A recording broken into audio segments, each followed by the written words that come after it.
Hello wrestling fans, I am the Pro Wrestle Machine. And this is August 14, 1996 Wrestling Observer Newsletter, New Japan on Fire, G1 and J Crown Tournaments. Ultimo Dragon makes history. Tons more. By Observer Staff. Wrestling Observer Newsletter. P.O. Box 1228, Campbell, California 95009-1228. August 14, 1996. Ichi ni san da. If you look at a listing of the largest crowds and biggest gates in the history of pro wrestling, one company dominates the list. While an argument can be made that the number one promotion in the world today is the World Wrestling Federation because of its stronger international presence, no argument can be made that within its home country, no promotion right now is any hotter or has the kind of mainstream appeal and popularity as New Japan Pro Wrestling. The evidence of the latter was clear throughout Tokyo this past week. Can you imagine an equivalent of this at any point in either the United States, Mexico, or Europe? During the closing days of the Olympics and with baseball season in full swing, that the cover story with 4 large color photos for 3 straight days in several of the daily sports pages revolved around the G1 Climax and J Crown tournaments. By the time the finals rolled around on August 6th, New Japan had drawn approximately 55,000 fans and probably well in excess of $3 million in ticket sales, and who can even estimate how much in concessions to the same building over 5 days. Standing room tickets for the championship night at Sumo Hall were being scalped for $100 to $200. Not that this is anything new. The G1 tournament, which debuted at Sumo Hall in 1991, has annually done figures in this range, and has gotten so popular that there are even betting pools, similar to the NCAA basketball tournament in the United States, with insiders and outsiders trying to figure out who is going to beat who with what move, and how much time the matches will last. From having 3 sellouts at the Tokyo Dome over the past year, to selling out 4 of 5 nights this past week at Sumo Hall, to building for its long-term future better than any promotion in the world, there are many who would say New Japan in many ways is the closest thing to a model of what a national wrestling promotion should be. The name that immediately comes to mind when the promotion is mentioned is its founder, all-time legend and spiritual leader, Antonio Inoki. There is no wrestler of the modern era, and few if any ever, who have had more enduring impact on pro wrestling in their part of the world. And there are none, in history, who have been able to maintain his level of popularity for more than 3 decades. This didn't exactly happen overnight. In fact, to adequately explain how New Japan got to where it is, one needs to go back 36 years. Rikidozan was the lord of Japanese wrestling, a mythical national hero who has been described as the Babe Ruth of his country. Like the Babe, he actually grew bigger in death than he was in life. Not that he wasn't plenty big in life. In his case, he was stabbed to death in a nightclub incident that was believed to have been gangland related at the age of 36. A few years before his death, Rikidozan heard about a Japanese-born high school track star named Antonio Inoki. Inoki had been living with his family during his teenage years in Brazil. Perhaps the biggest irony of all is that Rikidozan also recruited a baseball pitcher named Shohei Baba at about the same time.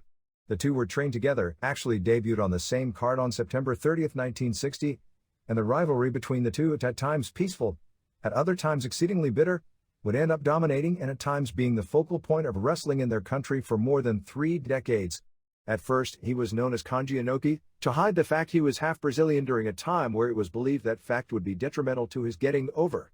After the death of Rikidozan 3 years later, which led to the public finding out about gangster involvement and control of the pro wrestling world, the business hit the first of several historical lulls. At around the same time, both Baba and Inoki were sent to the United States for seasoning by Rikidozan, with the plan, which has remained traditional in Japan, for sending young wrestlers abroad and then bringing them back as stars. Baba was a headliner throughout the United States in major cities and a big money draw as a heel because of his size, which was rare for wrestlers of that era. Inoki was a prelim wrestler generally working smaller territories. Baba returned as a star in JWA's built around him in its recovery period, with grudge matches against the top Americans of the day, such as Dick the Bruiser, Killer Kowalski, Bruno Sammartino, Johnny Valentine, and Fritz von Erich. When Inoki returned, he had to settle for the number 3 babyface spot, also behind Toyonobori. During this period, Inoki met Hisashi Shinma, starting a relationship that would last 3 decades that was every bit as historically significant as the Vince McMahon Jr. Hulk Hogan relationship. Frustrated with his position in the Japanese Wrestling Association, JWA, at the time the National Monopoly Wrestling Company, he did what at the time was unthinkable. Inoki Toyonobori, Hiro Matsuda, a wrestler right out of the recent Olympic Games in Tokyo named Masa Saito, along with Shinma, who bankrolled much of the operation, formed the original Tokyo Pro Wrestling Company. That lasted about 1 year, with Inoki placed in the top position. It was long enough as the top star that when the group folded and Inoki was brought back into the JWA, he was now in the number 2 position, behind only Baba. Although he was positioned behind Baba in the pecking order in that Baba held the international title and feuded with the top Americans, in many ways the two were considered equals since Inoki was considered the most skillful and technical of the Japanese wrestlers, a reputation enhanced with 2 legendary 60-minute draws in late 1969 against Dory Funk Jr. for the National Wrestling Alliance World Heavyweight title. By 1971 the situation changed once again. Inoki and Baba, working together at this time, attempted a coup, attempting to rally all the boys together to take the promotion over from President Junzo Hasegawa, who had wrestled in the Rikidozen days as Yoshinosudo.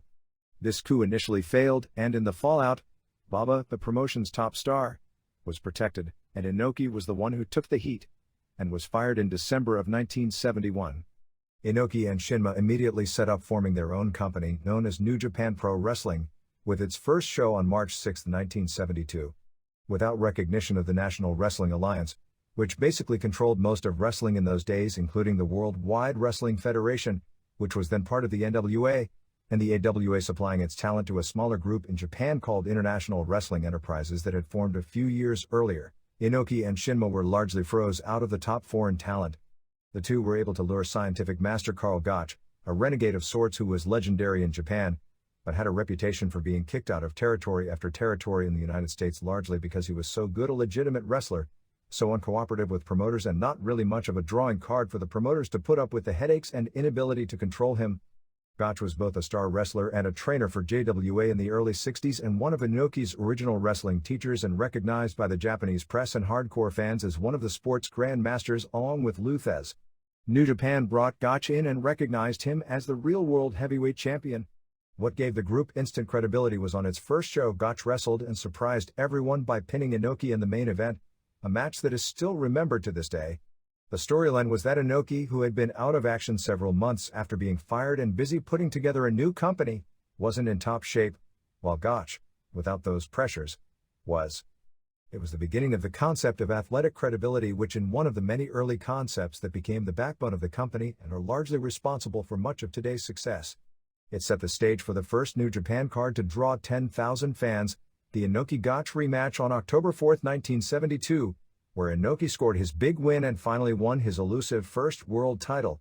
Over the next year, Baba wound up quitting JWP to form All Japan Pro Wrestling, which opened in late 1972 and immediately because of Baba's pull, gained recognition from the NWA, which sealed the fate of JWA, which was forced to fold by April of 1973. New Japan opened one of the biggest series in its history on August 2 at Sumo Hall, opening both the G-1 and J-Crown tournaments. The G-1 is the traditional top singles tournament in the promotion, kind of a king of the ring but with all the top stars and on a much larger basis.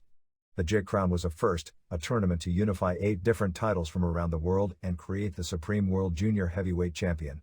The J-Crown opened with title versus title unification matches on the first 2 days, followed with 2 semifinals which would be 2 belts versus 2 belts, and finished with the biggest junior heavyweight match in history, in which 8 different titles would be at stake.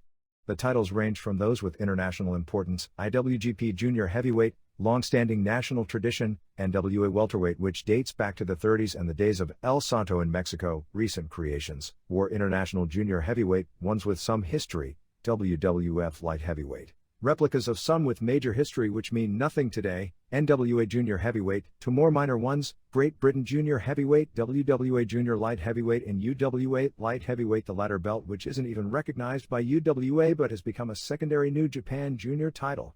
But the biggest story of the J-Crown was hardly the major promotion match which created the most decorated champion of all time in any weight class.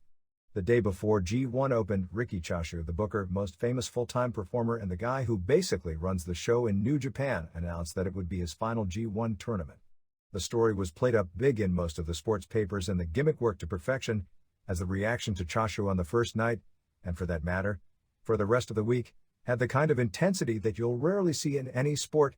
He was Jimmy Connors in his last US Open, the overwhelming sentimental favorite.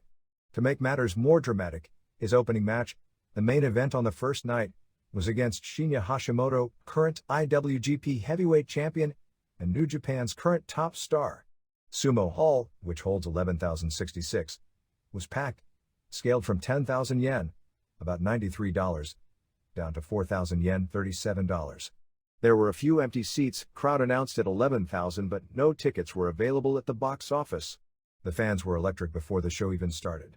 You know a promotion is over when the theme song from its television show plays, and the fans clap to it in unison. 1. Yuji Nagata beat Tatsuhito Takaiwa with a cross-arm breaker submission after an exploder suplex, a combination of a captured suplex and a urinage, in 12:20. These two are both very good wrestlers who will be major stars in the future. Nagata is the best of the company's young workers and will probably at some point years down the line grow to the Muto, Chono, Hashimoto level. A real good opener. 3¼ stars. As would become the pattern for the week, the match started on the mat with real stiff blows back and forth. The younger wrestlers are generally more innovative and work a lot of UFC spots into their match before trading near falls and getting submissions with the others struggling to get to the ropes. Right now the hot moves in Japan mainly stem from the famous Keiji Muto vs Nobuhiko Takata last October at the Tokyo Dome, the leg whip, or dragon screw as it's known in Japan, the cross armbreaker, which actually dates back to a famous Inoki vs Tiger Jeet Singh match in the 70s, but is back in vogue due to the Gracies. On television when it's used, the announcers will usually scream about the Gracies to get it over, and of all things, a pro wrestling move that meant little in Japan for years, but dates back to the days of Buddy Rogers, the figure 4 leglock, since Muto made Takata submit to it in one of the biggest matches in pro wrestling history. But any submission that has worked in big matches of late, whether it be the STF, the power strangle, the crooked head scissors, known as V4 armlock now, drew incredible heat nearly every time it was applied. New Japan style is almost elementary in its simplicity. The punches, chops, kicks and clotheslines are stiff and well executed. Guys do what they can do that looks good, and if they can't do a move that looks right, they simply don't do it. The key to the style right now is psychology, which is funny because Japanese wrestlers are generally thought by Americans to not know psychology, when in fact as a group nowadays they are further ahead psychologically than even the smartest workers in the United States. Throughout the week, fans, and these are largely very well-read, exceedingly informed fans who watch closely, didn't recognize that Riki Choshu hardly did a thing all week but a few signature moves, take a pounding, and show tremendous fire in his comebacks, adding to the natural drama of the storyline he created that got over. They didn't recognize that Masahiro Chono, the most charismatic heel in the world right now, starts every match boring and has to pick his spots perfectly to build a match because he's never been the same athletically since suffering a severe neck injury in 1992. Matches are for the most part very similar, but even after 5 days in the same building, the crowd reactions rarely were less than spectacular for the finishes. They start slow with the crowd quiet. Usually at the point it starts to get boring, and sometimes after that point, they big things up with the submissions and near falls, building to the ultimate crescendo which comes with a clean win in the middle. In 5 days, every match had a clean finish. The biggest pops were for the submission finishes, and there was nothing even remotely close to a run-in or a referee bump to prime the crowd that the finish was coming. If there is a key in all this, it's that every fan in the building knows the match will end with one of the big moves, but they don't know which one, so everyone that escapes the move gets a pop. And that everyone, from the opening match guy to the biggest star in the company, susceptible when caught in or by one of the other guy's signature, because most have a few moves. How many times can you recall seeing the top babyface in the promotion lose 3 consecutive singles matches clean in the middle without gimmicks, outside interference or any real excuse, and be over more at the end of the week than he was at the beginning? How many top babyfaces in a promotion would even take the risk to find out? Yet, like many other things, this is a story that builds from something that was successful in the past. 2. Takashi Izukai, Takayuki Izukai, and Tadao Yasuda and Osamu Nishimura beat Michiyoshi Ohara and Akira Nagami and Tatsutoshi Goto in 1654 when Izukai pinned Nagami after a blizzard suplex. Izukai and Nagami are longtime tag partners and should be heated rivals since Nagami turned heel joining the Heisei Ishgun group, kind of a Japanese version of the Dungeon of Doom, but this feud is about as over as Big Bubba versus John Cena. Nagami has added reddish hair to his look. Izukai is a talented wrestler lost in the shuffle and appears to wrestle at that level. Yasuda is a huge, 6'6", 310-pound, ex-sumo who is kind of clumsy and looks out of place with all the smaller stud wrestlers in this group, but has actually become an underneath cult figure who gets huge pops for moves like giant swings, body blocks into the corner and in particular, for his double arm suplex. Nishimura is the one young wrestler in the company that just doesn't have it. His moves are fine, but he's lacking badly in charisma and has no facial expressions. Goto is basically an old slug who moves slow, but his offense is at least stiff and he can get by a bit with a tough man gimmick. This match got wild when the heels did a stuff piledriver on Nishimura. From that point on, the match was excellent with great heat. The two sides went back and forth with near falls, kicks, outs, and saves before the finish. 3.5 stars. 3. In the first J-Crown match, Great Sasuke, real name Masinori Murakawa, IWGP Junior Heavyweight, defeated Masayoshi Motegi, NWA Junior Heavyweight, to unify the two belts in 11:50. Sasuke got the first huge pop on the show coming out. Motegi, who wasn't over, hit a plancha at the bell and quickly worked on Sasuke's bad knee early, wrapping it around the post and using a chair on it to get people into it from the start. After a urinage, he used a half crab and then an STF to continue to damage it. Sasuke made a comeback doing an incredible tope con hilo, in this case a majestic dive way over the top rope doing a mid-air flip. The two traded big moves back and forth until Motegi tried a gut wrench off the top rope, but Sasuke landed on top, and then quickly hit a German suplex and a tiger suplex for the pin. 3.75 stars. 4. Ultimo Dragon, real name Yoshihiro Acai, or International Junior Heavyweight, defeated Jushin Liger, real name Keiichi Yamada, British Junior Heavyweight, to unify the belts at 2:38. Dragon dropkicked Liger out of the ring and immediately hit a tope, then climbed to the top rope and did a flip plancha to the floor. Liger in the ring made a comeback with a throw-out German suplex and some Kopo kicks. They went right to the finish, with Dragon going for La Magistral, another overmove since it's been used as a finish in numerous junior matches this year, for a near fall, going for a second but Liger blocked and reversed it, the finish of their previous match at the J-Cup in December, but Dragon reversed the reversal into a cradle of his own for the pin. The crowd went nuts and was buzzing for about 2 minutes after the finish. At the time this looked like great booking, even though one would expect a 20-minute classic with these two. It was exactly what the crowd wasn't expecting, and most important, it educated them to the idea that for the rest of the week, the finish could come at any time. However, as the week went on, it became apparent the true reason for this finish was quite a bit more serious. 3 stars. 5. Dan Severn pinned Yoshiaki Fujiwara in 10:30. This match was worked to look like a total shoot, although it obviously wasn't. Severn didn't wear either his NWA or UFC belts to the ring, nor was he announced as either the NWA or UFC champion. The two traded getting each other into the mount, but since both were sportsmen, neither punched from the top. This was Fujiwara's best performance in years, as he carried Severn and pulled out some really unique submissions out of nowhere which had people thinking Severn would lose, and Severn sold them great. The fans seemed like they wanted to pop for Severn, but he never showed any fire, and it was really Fujiwara who they reacted to. The finish saw Severn use 4 straight fireman's carries into suplexes, with Fujiwara kicking out each time and getting weaker each time. After the 4th one, Fujiwara was basically out, and after the 5th one, he was pinned. Finish was flat because fans expected to see Severn win with a submission, but overall it was a very good match. 3.25 stars. 6. In the first G1 match in the B block, Masahiro Chono, 2 points, beat Satoshi Kojima, 0, in 13:46 with the SDF. A shockingly great match with excellent heat. Kojima is limited when it comes to moves, but has tremendous fire and charisma. The people seem to really like him, but they also recognize he's not the caliber of the top guys yet and accept him at his level. The ring broke near the finish when Chono went for a sunset flip off the top rope, which ended up being pretty well screwed up. 4 stars. 7.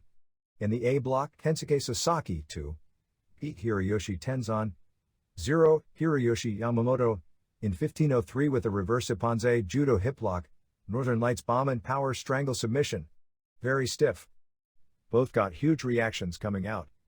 This probably would have been an excellent match, but a few minutes in, Sasaki slapped Tenzan in the ear so hard that Tenzan was knocked silly.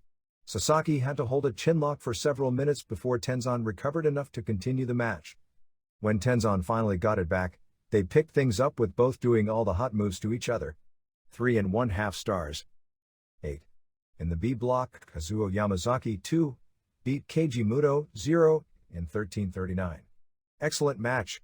Muto dominated the first half on the mat, but fans believe in every slight move Yamazaki does because of his UWFI background. The story of the match was that Muto kept going for the dragon screw and Yamazaki kept fighting his way out. Finally Muto got 2 straight dragon screws, hit the moonsault and put the figure 4 on in the middle, but Yamazaki made the ropes. Muto did another dragon screw and went for the figure 4, but Yamazaki pulled a counter into a cross arm breaker and got the submission in a major upset. The place went nuts for the upset, with people throwing the cardboard cartons, drinks coming all over the building. Traditionally at Sumo Hall for sumo matches, fans buy pillows, sew it on. Since most of the lower level seats don't have chairs, they are boxes where 4 people sit on the floor, and shoes aren't allowed in the boxes. However, after the 1991 G1, after 2 classics with Muto vs Vader and Muto vs Chono, fans threw so many pillows that pillows were banned from the building, so the in thing for a match of the year is to throw the cardboard cartons. 4 stars. 9. In the A block, Riki Choshu, Mitsuo Yoshida, 2. Pin Shinya Hashimoto, 0. In 1714. Very simple but incredibly heated, and one of the best matches from a psychology standpoint I've ever seen. The closest thing to compare this match to would be the Michaels Diesel match from Omaha earlier this year, in that the drama and heat was incredible. This match was tons more stiff and the emotion was better, since Choshu and Hashimoto are more over than Michaels and Diesel were on the respective nights. However, Michaels is incredible, and I'd rate the 2 matches as basically equal as the best non-All Japan heavyweight matches of the year. Basically, Hashimoto just kicked the crap out of Choshu. He got several near falls and near submissions and beat the hell out of him more outside the ring. After a whip into the guardrail, Hashimoto went for a spin kick, but Choshu blocked it and Hashimoto hit the floor, selling his right knee. Choshu then began working on the knee, which was the story of the tournament. Choshu got in the ring, and when Hashimoto struggled to the apron, he ran across the ring for a clothesline, but shocked everyone by basically taking out Hashimoto's knee big time. When Hashimoto finally got in, he was hit with 2 lariats on the basically immobile Hashimoto, who refused to go down but couldn't move and was a sitting duck. As Choshu went for a third, Hashimoto blocked it and gave him a stiff chop. Hashimoto's comeback was quickly cut off, and Choshu went for a superplex. This is the one bad spot which actually happened 3 times during the week, as ref Masao Tiger Hattori, who always refs Choshu's matches, puts his hand on Choshu's butt to balance him when he does the superplex off the top, which really looks cheesy. Choshu then delivered 5 lariats on Hashimoto, who again refused to go down but couldn't move out of the way, before he finally collapsed and was pinned. There were no cartons left to throw because of the previous match, but the place went crazy for the upset, setting the tone for the week. 4.5 stars. From a wrestling standpoint, this was the best show I've seen this year. The WCW Great American Bash pay-per-view may have been a better show because of angles, but for consistent caliber of wrestling, this rates among the best. Backstage at the show were Marco Ruas, Pedro Otarvio, and Hugo Duarte, 3 top Brazilian Vale Tudo fighters who were in town for a Vale Tudo show 2 days later. They challenged New Japan's wrestlers to matches. Inoki, on behalf of the promotion, accepted the challenge. Nobody was quite sure if it was an angle or not, which is the kind of angle Inoki has specialized in during his career. New Japan struggled early, but scored a big coup when Seiji Sakaguchi, who became the number 2 star in JWA behind Baba after Inoki was kicked out, joined the group instead of Baba's All Japan as JWA was falling apart. Inoki and Sakaguchi formed the main event tag team on most shows, positions they basically maintained throughout the decade. With most of the NWA, and most of WWF, since it was part of the NWA at the time, wrestlers unavailable, New Japan attempted to gain equal credibility to All Japan as the top international group by buying the National Wrestling Federation, Pedro Martinez promotion out of Buffalo and Cleveland. The other American deal they made was with the Mike LaBelle promotion in Southern California, an NWA member which played a major part in early Japanese wrestling history, since people like Rikidozan, Kentaro Oki and Giant Baba were all headliners. LaBelle became the main booker for foreign talent into the group, which didn't give them the kind of a talent pool as All Japan, but at least gave them access to the wrestlers that worked the Los Angeles territory. Since the Gotch title was created from cloth, Inoki wanted to win a real American world title. The NWS champion Johnny Powers became one of New Japan's biggest stars of the 70s after dropping the title to Inoki on December 10, 1973. However, the NWF quickly fell apart in its home area since Inoki couldn't draw in those cities, so his dream of being a superstar in the United States again remained elusive, even while wearing a world title belt. Inoki created Tiger Jeet Singh as his first big rival, and on October 14, 1973, the group broke its attendance record by drawing 12,000 fans as Inoki and Sakaguchi beat Thez and Gotch in 47 minutes. Perhaps New Japan's most successful concept ever is those rare occasions where they are able to convince the general public that a specific match is so important, with stakes so high, it was going to be real, and that the outcome wouldn't be predetermined. The famous recent example was the company's most successful show ever with Muto vs. Takata last year, but that concept was invented more than 20 years earlier. Shows how strong Kobayashi was the international champion of the number 3 promotion in the country, the Iwgp. Inoki and Shinma were able to get Kobayashi to jump to their company, although they attempted to play it up originally as champion from one promotion versus champion from the other in a time when promotions in Japan didn't work together. While Iwgp stripped Kobayashi of its title 6 weeks before the match, it became the hottest match in the short history of the company, with Inoki solidifying his claim to be the biggest star in Japan when he beat Kobayashi in their first meeting on March 19, 1974 before 16,500 fans. He was able to pop a similar crowd later in the year for his first match against the number 1 Korean wrestler of all time, Oki. Inoki took the fake shoot concept one step farther, by luring Wilhelm Ruska, Olympic heavyweight gold medalist from Holland, opening up a Japan-Holland shoot-fighting connection that continues strong to this day, considered at the time the strongest judo fighter in the world. The first mixed martial arts match in the modern history of pro wrestling took place on February 6, 1976, with Inoki naturally going over. This began a plan which would end up with Inoki becoming the biggest sports star in his country and perhaps one of the biggest in the world. But even the best laid plans. Before the Ruska match, Inoki and Shinma had already put together a deal for the biggest match in the history of pro wrestling: Inoki vs. Muhammad Ali from Budokan Hall. Inoki, the world champion, NWF version, of pro wrestling; Ali, the biggest star in the history of boxing, and the current world heavyweight champion. Between the money that could be generated in Japan, and the money they figured, the combination of Ali's name and the answering of the question as to who would win between a boxer and a wrestler in the rest of the world, since Ali was without question the most famous athlete in the world at the time, the big UFC question nearly 17 years ahead of its time, Inoki and Shinma had figured it to be the biggest money match in either boxing or wrestling history. Ali was offered $6 million to do the match and do the job at the end, which would have been the biggest payoff of his career, bigger than any of the Frazier fights and with none of the health and danger risks involved, since the match was going to be a work. The finish worked out would be for Ali to pummel Inoki with his boxing skills, bloodying him up. Gene LaBelle would be the referee. LaBelle was a sometimes pro wrestler with a shooter rep from his days in judo, the brother of Mike, and better known as the obnoxious television announcer for the Los Angeles promotion that was Inoki's business partner and ironically now has gained a second life as a legendary magazine martial arts figure. LaBelle would continually want to stop the match, but Inoki would refuse to allow him to check the cut, a common theme in pro wrestling in those days. Finally, Ali, being the sportsman that he was, would ask the ref to stop the match so he wouldn't have to give him more of a beating. At that point, Inoki would make the big comeback, hit the enzouizri, and score the pinfall. In the United States, the fans that liked Ali could point to the controversial finishing sequence, plus it would theoretically build to a rematch where all involved could line their pockets even more. In Japan, it was the typical Inoki gutsy finish. By beating Ali, he'd become a national hero in his country. In those days, there was nothing the Japanese loved more than one of their own, who could be the best in the world at something. And he's become a sports figure whose name would be known in every country, bigger than any wrestling star in history, including the elusive United States, where after beating Ali, he could theoretically go into any arena and be a main event superstar draw. Of all of Inoki and Shinma's business ideas that were successful and a few that weren't, this was the greatest idea of all. It also turned out to be the biggest failure of all.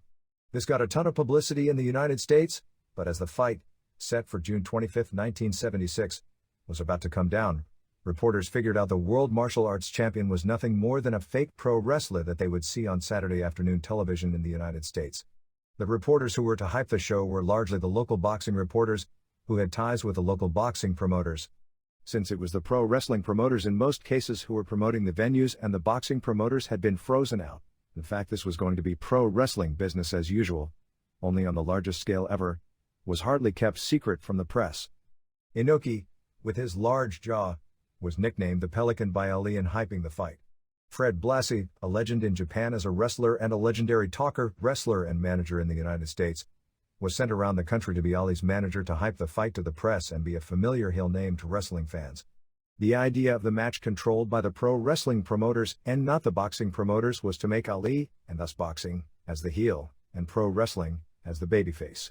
Inoki had also arranged for Chuck Wepner, a boxer who was the real-life person that was the inspiration to the original Rocky movie, to do a job for Andre the Giant at Shea Stadium, and at one point, Henry Clark, a ranked heavyweight, was to have a mixed match putting over then NWA champion Terry Funk in an NWA city, the latter of which fell through well before the card ever took place.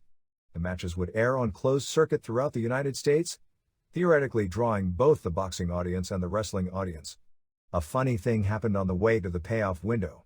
Everything fell apart outside of the Northeast, where Vince McMahon Sr., who had taken control of the show in the US and had lucked into his hottest grudge match perhaps in history between Bruno Sammartino, coming back from nearly 3 months off with a broken neck, and Stan Hansen, who accidentally dropped Bruno on his head during their first meeting, as the top-selling match to wrestling fans. The wrestling promoters of the NWA, with no representative on the big show and since it wasn't their idea, didn't want to push the concept to their local fans, and the NWA still controlled most of wrestling in the US and Canada. So with the lack of television wrestling hype in most markets, that was strike one. The media treated it as a farce, basically saying it would be fixed, which was, in fact, the original idea. Strike two. Then, Ali, who no doubt was feeling tremendous pressure by this time from both the boxing community and the media in the US for being part of this farce, got cold feet about doing the job. It wasn't doing the work that was the problem or even making someone look good. Ali had already done an angle where he did a run-in during a Gorilla Monsoon match, and Monsoon gave him an airplane spin and dropped him in the middle of the ring, and while leaving, Monsoon said for probably the first time and certainly not the last time, that Ali would get destroyed by Inoki because he doesn't know a wrist lock from a wrist watch. Ali also participated in 3 worked mixed matches on an AWA show in Chicago that aired on ABC's Wide World of Sports the week before the match, with Howard Cosell doing the commentary, not shilling for it a bit, and kept making the point that in all this nonsense, there is a chance of a mistake and Ali could get hurt. After Ali KO'd 2 AWA jobbers, he fought mid-card wrestler Buddy Wolf, doing a fairly decent job selling for Wolf's wrestling moves before pummeling him in his comeback, beating him when it was stopped on blood, and then laying a haymaker on Bobby Heenan, who took the classic wrestling big bump, replayed over and over again on Wide World. When Ali got to Japan, he expressed his concern. The match nearly fell apart. Inoki and Shinma, basically with their futures at stake, tried to save the venture. In the days prior to the match, the situation rapidly would change from the entire show was cancelled, to it would be a shoot, to where they were still negotiating a finish. Finally, more negotiations had to take place, because if it were a shoot, they needed rules, as Ali's side was not about to throw him in there with an unknown commodity in a no-rules situation. In the event of them being unable to work out a finish, Inoki and Shinma weren't about to pay $6 million to Ali and then have Inoki lose the match. Rules were worked out that largely handicapped Inoki. Kicks to the head and throat were illegal, as were suplexes, chokes, and Inoki couldn't punch the face bare-knuckled. They literally were still trying to work out a finish until it was time to go out there, and there they were, with no finish, with no high spots, in a real live contest with the world watching. Luckily, many people have seen the most recent Dan Severn-Ken Shamrock match. Take away with 6 minutes flurry between the 18-minute mark and the 24-minute mark, and you've got Ali versus Inoki. Inoki laid on his back, attempting to kick at Ali's legs until Ali would eventually be slowed and Inoki could put him away, kind of an inverted version of what Marco Ruas was successful in doing to Paul Verlins. Round after round, Ali did go down 2 or 3 times, but before Inoki could do anything with him, he grabbed the ropes, causing a break. Ali did, during the course of 15 rounds, land a total of 6 punches, none of which did much damage to Inoki. Ali's legs actually took so much damage from Inoki's kicks to behind the knee that he was hospitalized after the match, and in the long run many think it quickened Ali's decline as a boxer, but the fact the fight was historically significant to Ali's career as a boxer meant nothing at that moment to anyone watching. Nevertheless, without getting so much as a scratch in the ring, Inoki was damaged worse than Don Frye against Mark Coleman. With no action, the fight was ruled a draw. Inoki, the wrestler, had laid on his back for the entire fight. Although this is a legitimate mixed martial arts fighting strategy, Yuki Nakai used it to beat the much larger Gerard Gordeau in a Vale Tudo match in 1994, like Severn employed with Shamrock. The public in Japan didn't know it. God knows nobody in the United States had a clue. Fans were furious and Inoki disgraced himself. Because most of the wrestling promoters didn't push the show or Inoki hard, since he wasn't one of their boys, it ended up flopping financially as well as artistically. Outside of the Northeast, where the live show drew 32,000 to Shea Stadium, one of the largest American crowds ever to that point, and drew the biggest live gate in American pro wrestling history to that point, and most Northeast cities did well on closed circuit. And even though the draw was Bruno, Shinma and Inoki were destroyed financially, as was the reputation of pro wrestling in Japan, as its biggest star embarrassed himself on a worldwide stage. Ali only ended up receiving closer to $2 million and the whole thing wound up in lawsuits. Looking back at this event 20 years later and having seen mixed matches, the irony is that if Inoki was a top-flight real wrestler, even under the rules that greatly handicapped him, he still should have taken Ali in a shoot. In other words, after the whole original plan that fell apart, the only thing that kept Inoki from being the biggest wrestling star in the world, and New Japan from being the biggest wrestling company of all time, and Inoki becoming a sports celebrity worldwide of monumental proportions, was of all things, the fact he wasn't really a great wrestler. It was Royce Gracie or Dan Severn versus Mike Tyson of their eras, but instead of it being Royce Gracie or Dan Severn, it was Shawn Michaels. Figuratively, at this point it appeared New Japan was caught in a Gracie choke and the ropes were 5 miles away. But like a New Japan match, it just set up another comeback. But this wasn't the last time New Japan Pro Wrestling would look like it was down for the count. The second night at Sumo Hall on August 3rd couldn't possibly live up to opening night. It was also the only non-sellout of the week, with the crowd announced as 10,500, which looked to be maybe a few hundred more than it really was. While it was a solid show with only 2 matches below average, it was the weakest show of the tournament. 1. Akitoshi Saito pinned Takaiwa in 13:04 after a cross-arm German suplex. Very stiff early. It slowed in the middle. It picked up at the end with Takaiwa, who looked good once again, kicking out of one big move after another before finally losing. Another strong opener. 3 stars. 2. Goto and Nagami beat Nagata and Izukai in 11:43. Nagata pretty well carried the match, picking the crowd up with his fire and stiff offense. He was stuffed pile-driven on the floor and destroyed until he hit an overhead belly-to-belly out of nowhere and made the hot tag. Izukai kept giving his foes urinages. Nagata tagged in for the finish, getting several near falls before being hit with Goto's back suplex for the pin. 3 stars. 3. In the J-Crown, Shinjiro Otani, UWA Light Heavyweight Champion, pinned Jose Negro Casas, NW Welterweight Champion, in 11:34. Both looked good, but there's an inherent style clash between Lucha and New Japan's strong style, even though Otani is probably the most versatile pro wrestler in the world in that he can have a great match with nearly anyone of any style. It was damn good, but a little too Lucha-oriented for the crowd. They went back and forth with near falls before Otani got the pin after a springboard spin kick. 3.5 stars. 4. El Samurai, real name Osamu Matsuda, WWF Light Heavyweight Champion, pinned Gran Hamada, real name Hiroaki Hamada, WWA Junior Light Heavyweight Champion, in 12:38. The WWF title belt was created in 1981 when New Japan and WWF had a working relationship. Shinma was the figurehead WWF president before Jack Tunney, largely for a 2-country feud in Japan and Mexico involving Hamada and heel rival Pero Aguayo. After Shinma was ousted from New Japan, Hamada went with him and it became exclusively a Mexican title with no actual WWF recognition except historically, and returned to Japan recently when Great Sasuke won the belt and lost it before the tournament to Samurai. The first half was slow. It picked up, but Hamada blew out his knee on his first plancha. They did an innovative spot where both were standing on the top rope like Hamada was doing to do a superplex, but Samurai bear hugged Hamada and both jumped off with Samurai sticking his knee under Hamada's crotch, giving him basically a super reverse atomic drop for a big pop. Samurai wound up using a back superplex, which Hamada landed wrong on and blew out his shoulder, and then a power bomb for the pin. Samurai didn't do much, and while Hamada worked very hard, age has taken its toll and he was pretty banged up. 2.5 stars. 5. Tatsumi Fujinami and Osamu Kido beat Kengo Kimura, Takashi Kimura and Fujiwara in 11:29 when Kimura pinned Kido with his Inazuma leg lariat. Fujinami just looks out of place today. It's really sad. 1.25 stars. 6. Sasaki 4 beat Junji Hirata 0 in an A block match in 5:08. The match seemed to be building fine when Hirata used a turning power slam and his leg was in the wrong place and his knee went out bad. Sasaki then used his Ipponze, but Hirata clearly was done and couldn't get up. It was clear it was no work. The match was stopped and Hirata had to be carried out on a stretcher and had to forfeit the rest of the tournament. What's significant is that the tournament is booked in such a manner that every match has a purpose when it's over, and they had to rebook the entire A block to get where they wanted to end up. In hindsight, it appears that Hirata was supposed to win this match since there was no upsets on this card, which forced the Chashu Sasaki planned finish on August 5th to change and left the A block decided going into August 6th.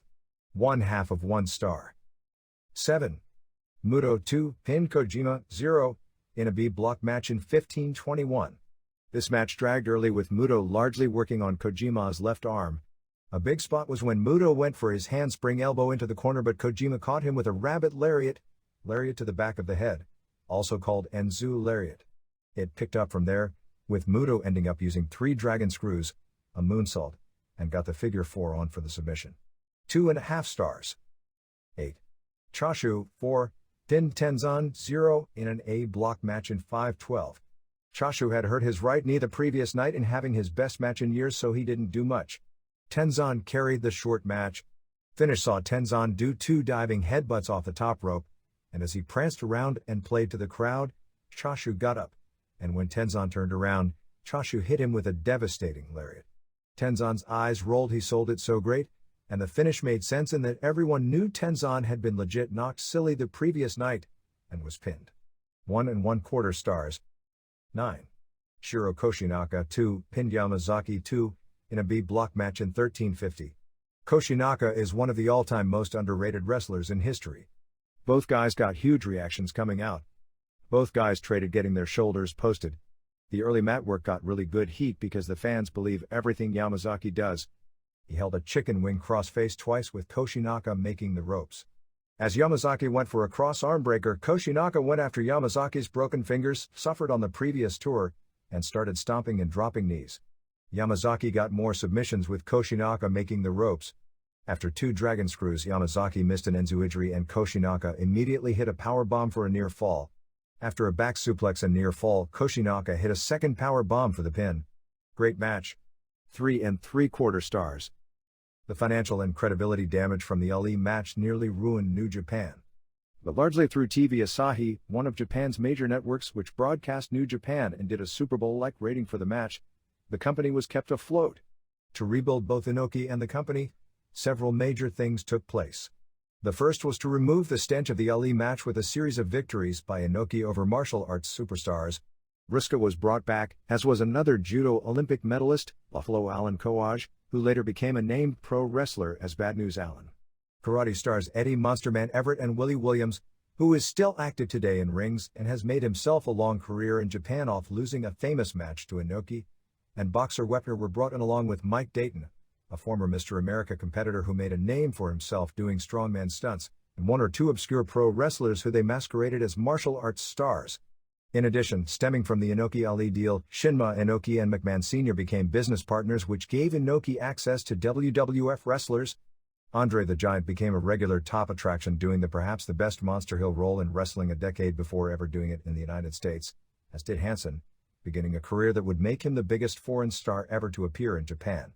McMahon Sr. even sent the likes of Dusty Rhodes and Billy Graham to New Japan, and it was with New Japan in 1980, before the AWA or WWF, that Hulkamania was first created as the powerhouse blonde with the huge physique who became the only person besides Inoki who could physically stand up to Andre. And Bob Backlund became a regular visitor as WWF champion. After all his mixed match wins, Inoki was presented by McMahon a belt as WWF World Martial Arts Champion in late 1978. Inoki would often come to Madison Square Garden and defend the title. While he never got over big in New York and his matches were never highly pushed locally, the press in Japan attempted to create the mystique of Inoki as an international superstar, playing up his WWF victories huge. But that wasn't enough. Inoki's rival, Giant Baba, had held the NWA title, albeit for 1-week periods that ended when the original Champions Tour was concluded twice during the 70s. By this point, the 2 men who started together were involved in an all-out war for the top position in Japan. New Japan and McMahon Sr. put together a deal for Inoki to get the WWF title from Backlund under similar circumstances. On November 30, 1979, Inoki pinned Backlund in Tokushima to become WWF champion, a result in all history books in Japan but never acknowledged by the WWF in the United States. That match was not a double cross. The rematch the next week was. On December 6 in Tokyo, Backlund was scheduled to regain the title, and for Inoki to save face at home, his most bitter rival, Singh, was to interfere in the finish. Which is what happened. However, Shinma, who is WWF president, declared the match no contest and ruled that Inoki was still champion. This resulted in a series of hot telegrams from LaBelle and McMahon to Japan. Since Inoki was scheduled to appear in Madison Square Garden on the January 1980 show, which would be broadcast in Japan, Inoki apparently wanted his fans to see him as the main event champion defending the WWF title in Madison Square Garden once. McMahon, who had Bobby Duncombe set up as Backlund's foil of the month, refused to acknowledge the Japanese angle. A compromise was worked out since the match aired in Japan, where it was announced in Japan that the title was held up, that Inoki, since he had already won the title, was already booked to defend his martial arts title on the card, so Backlund and Duncombe would meet for the vacant title. Forget that Backlund was billed as champion on television and defending the title in the US from the moment he returned from Japan. Nevertheless, if you watch a tape of that MSG House show, Backlund doesn't wear the belt coming to the ring, and ring announcer Howard Finkel doesn't announce him as champion in the pre-match ring introductions. Perhaps the most heated period in the Baba Inoki war was just about this time. Since he was never going to get the WWF title again, Inoki and Shinma decided to do one better, create the Ultimate World Heavyweight Wrestling Championship. Baba and Inoki actually worked together for the biggest all-star show up to that point in time in Japan in 1979, as a tag team beating Abdullah the Butcher and Tiger Jeet Singh. But after working one show together, the split afterwards left things even more bitter. Shinma and Inoki decided that to give the title credibility, that wrestlers from all over the world regardless of promotional affiliation would be involved. They created mythical tournament matches throughout the world, and to show that, like the deal with Kobayashi years earlier, they got wrestlers from other promotions to join in to create the idea that while wrestling may be worked, these stakes are so big that this isn't.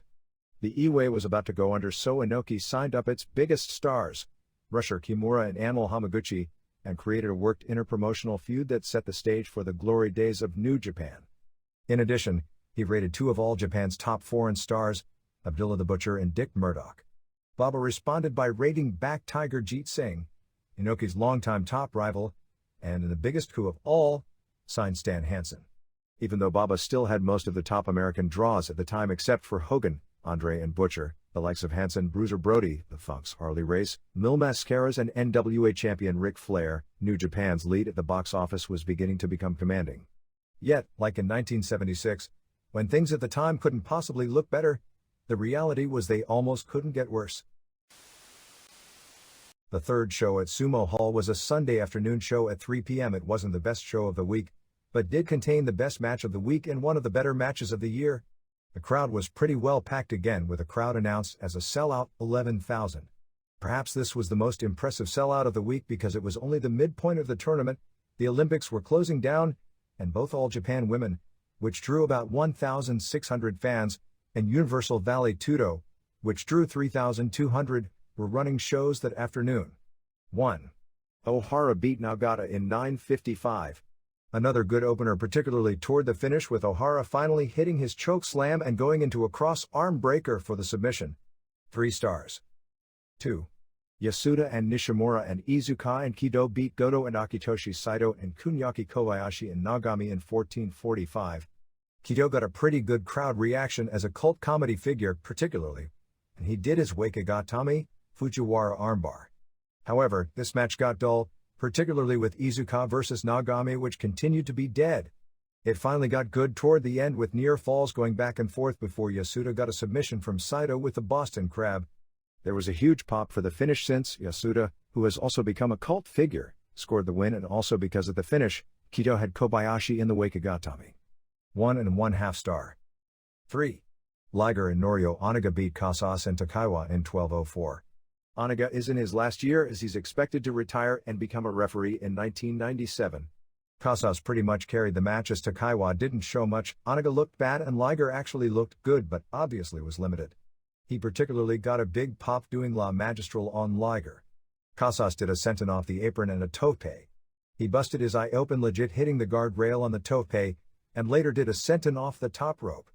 Onaga tried a Mexican submission move on Casas that was supposed to be the finish, but the two didn't work it right and it looked bad, so Onaga then pinned Casas after a sunset flip. 2.75 stars. 4. Dragon War International Junior Heavyweight and British Junior Heavyweight Champ, pinned Otani, UWA Light Heavyweight and NWA Welterweight, in 16:04 to end up with 4 belts. Dragon tried La Magistral twice in the first 90 seconds, but Otani blocked it both times. They went to mat work with them, doing a great job exchanging holds. Otani was the best worker of the week because he's got the youthful athletic ability along with great facial expressions, charisma and psychology. Dragon can work to the level of anyone when he wants to, but due to so many injuries, generally picks his spots, and he picked this one. After Dragon missed a plancha to the floor, Otani hit a rolling body block off the apron and got a near fall with a springboard spin kick that he beat Casas with, which got a super pop. He then used a tiger suplex for Dragon kicked out, then missed a springboard drop kick. Dragon hit La Magistral but Otani kicked out. Dragon went for a Hurricane Rana but Otani reversed it into a cradle. He followed getting near falls with a Dragon suplex and a Quebrada, springboard from the middle rope into the ring moonsault block. Otani came back with a Dragon suplex. Otani then went for a superplex standing on the top rope but Dragon reversed it while both were standing into a combination gourdbuster into the ring and DDT off the top rope, with both selling the bump big. Dragon got up first and used a running power bomb for the pin. 4 3/4 stars. 5. Sasuke, a WGP Junior Heavyweight and NWA Junior Heavyweight Champ, pinned Samurai, WWA Junior Light Heavyweight and WWF Light Heavyweight Champ to capture 4 belts in 1625. Samurai opened with a tope. The match was actually slow early before they kicked it in. Sasuke did an Acai moonsault which wound up with both on the ringside tables on the tape machines and Samurai's back bending on the guardrail. Then Sasuke did his insane rider kick, which is a move where he climbs to the top rope, balances on the top of the post, leaps off deep into the aisle with a 1-foot thrust kick. There is no way to do that move without hurting yourself, and as spectacular as it looks, there's no way it's worth it. Sasuke is a fantastic worker, but doing things like this is going to shorten his career. Anyway, instead of crashing his hip on the floor, he landed with his shoulder on the floor, taking the brunt of the bump. After missing a Quebrada in the ring, Samurai hit 2 reverse DDTs, Henry Godwin slop drop, but missing a headbutt off the top rope. Sasuke went for a brainbuster, but Samurai reversed it into a 3rd reverse DDT and got a near fall with a Thunderfire power bomb, followed by a superplex while standing on the top rope. Then came an even more spectacular series of moves as Sasuke came off the top rope but Samurai moved. However, Sasuke rolled on the mat, landing on his feet rather than taking a bump, and immediately hit a Frankensteiner, which Samurai reversed and which Sasuke then reversed for an incredible near fall. Sasuke quickly followed with a German suplex and power bomb for the pin. 4 1/4 stars. 6. Yamazaki, 4, beat Kojima, 0, in a B-block match in 9:56. Kojima worked on Yamazaki's bad hand, and Yamazaki came back working on Kojima's knee. The fans booed Kojima, who did nothing but go for the bad hand. After trading some near falls and submissions, Kojima missed a moonsault and Yamazaki immediately put the cross arm breaker on for the submission. 1 1/2 star. 7. Tenzan 2, pinned Hashimoto, 0, for the biggest win of his career in 11:27 in the A block.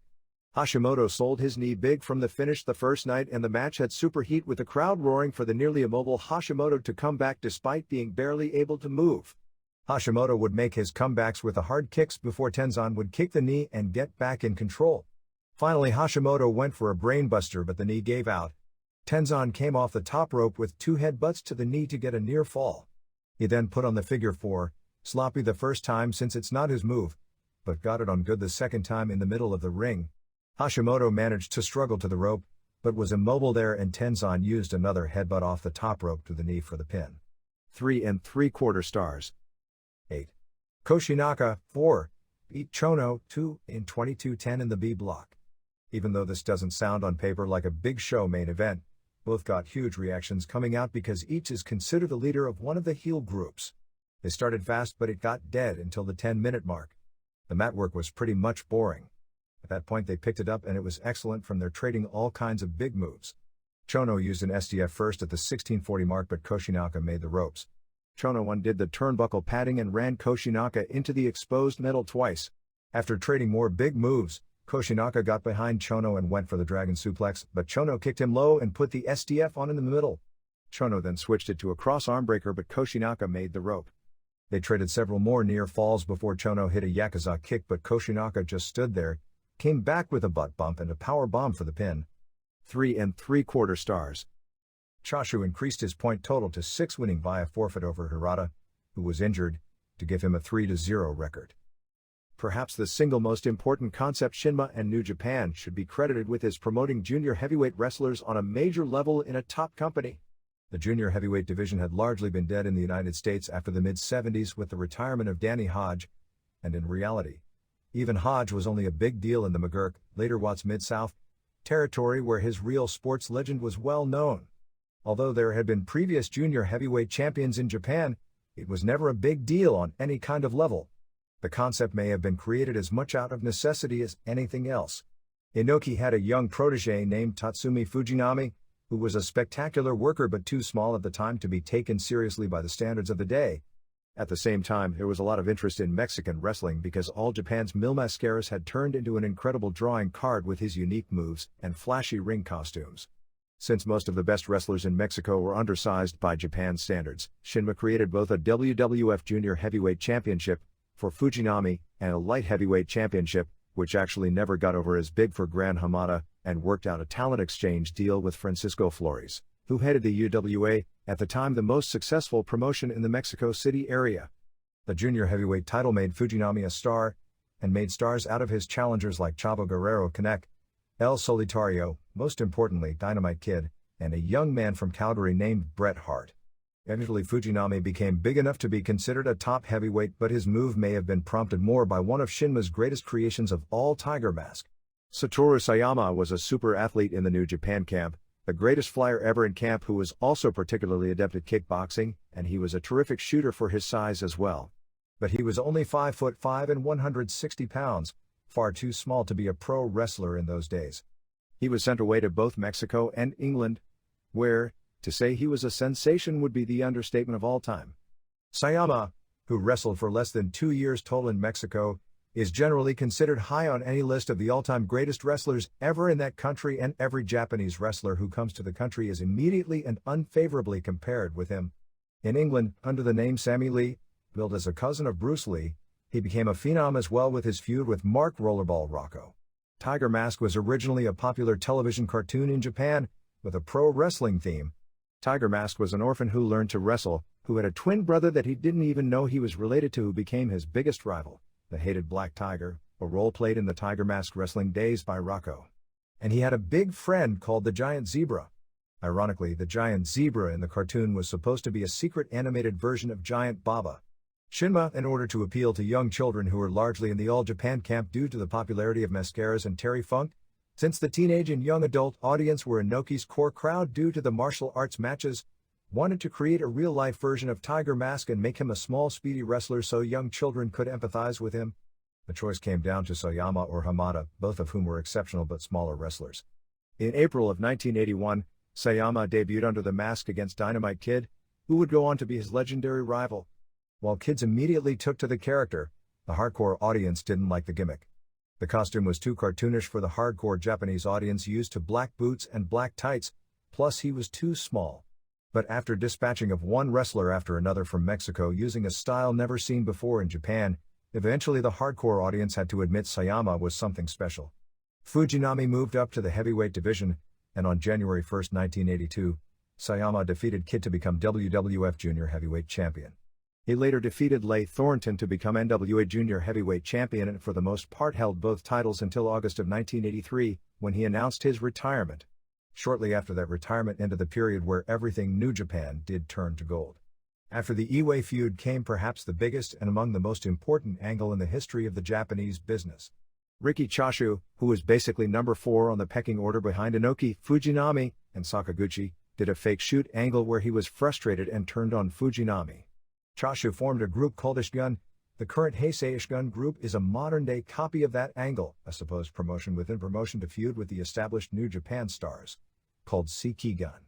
The combination of foreign stars like Hogan, Andre, and Butcher, the Ishgun vs. Seiki-gun Japanese feud, and Tiger Mask and rivals like Dynamite Kid, Black Tiger, Mark Rocco, Steve Wright, Hamada, Bret Hart, and Kunyaki Kobayashi in the middle spelled the greatest run of box office success perhaps in the modern history of wrestling. New Japan sold out 90% of its dates over a 1-year period. Its television show aired in prime time on Saturday nights and drew between a 20 and 25 rating every week, making it usually among the top 5 television shows in the country. It set the stage for the monthly magazines to go weekly and placed Japan as the worldwide hotbed and revolutionary force in pro wrestling. Up to that point, with the exception of the rare and interpromotional match like Inoki's earlier matches with Kimura and Strong Kobayashi, the top drawing matches in Japan and virtually all the main events involved Japanese versus foreigner. The bigger name the foreigner, the more money the feud would draw, which enabled the few foreigners with huge names or karate stars willing to help in the creation of Inoki's illusion to make the biggest payoffs anywhere in the world at the time while wrestling in Japan. However, Choshu's charisma on top changed the equation forevermore, and was the beginning of what is today's Japanese wrestling world. And then, as quick as it all came, it was over. While Inoki and Shinma had created one of the great business booms ever, suddenly it was no longer the Inoki one-man show but an entire card of super over monster draws. With their singles feud over the WWF International Heavyweight title, Fujinami and Choshu suddenly became stars of almost the same magnitude of Inoki. Perhaps nobody would have figured it out for many years either, except another of those funny things happened on June 2, 1983. For more than 2 years, Inoki had created a phony worldwide IWGP heavyweight tournament with announcing standings and results involving some of the biggest names in the world until the finals were scheduled in May of 1983. It turned out to be one of the biggest tournaments in history, and came down to Inoki and Hogan. While Inoki was on the ring apron, in one of the most famous spots in Japanese wrestling history, Hogan ran across the ring and gave him a lariat, which at the time was his finishing move in Japan since they never would accept the leg drop as a finishing move. Inoki hit his head on the floor, panic ensued. Inoki swallowed his tongue, was totally unconscious. Inoki couldn't continue get up, was thrown back in the ring by the wrestlers around the ring, I guess hoping for a miracle in that Hogan would find a way to pin himself. But Inoki didn't move, and after a lot of confusion, the match was stopped. Hogan's first pro wrestling world title was not the one part of a well-thought-out marketing plan, and Hogan had the title Inoki had spent years building up for himself to win. Inoki was hurt so badly from the fall that he was out of action for 3 months, and it was years before he fully recovered his stamina. He was really never the same physically on a consistent basis, although he did have a few memorable matches over the years, including one as late as January 4, 1996 against Vader. Everyone figured business would drop without the big star on the shows. But Choshu and Tiger Mask and Fujinami were so hot that the company continued to sell out every night. Suddenly the other headline wrestlers realized they should be all earning a lot more money when they were on top with all the sellout houses. Exactly what happened behind the scenes at this point isn't well documented, but the end results once again changed the face of wrestling history. With Shinma running the business, he and Inoki had used company money to save Inoki's side businesses that weren't as successful. The money from all the sellout houses disappeared to save Inoki's outside interests as fast as it came, and then some. The wrestlers, furious about the embezzlement of funds, attempted a coup similar to what Baba and Inoki tried more than a decade earlier. When the coup failed, it was Sayama who was in the Inoki position, in that he was the one about to take some major heat. Rather than face the repercussions, he suddenly retired, but the details of Inoki and Shinma's being caught embezzling millions from the company went public.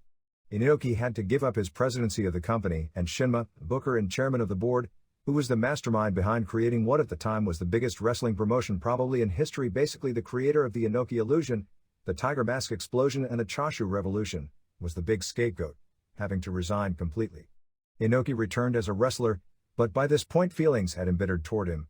The company proved it could draw without him. Physically he was past his prime, yet he continued to be on top and would never put over the upcoming stars. Choshu and Fujinami's feud was still on fire, even after a multitude of double count-out finishes on major shows. When the public first heard word about the embezzlement scandal involving the wrestling hero, business dropped, similar to a post-strike atmosphere in baseball, at least after the early strikes. And like with baseball, a few months later, fans forgot and business was strong. But the bitterness remained.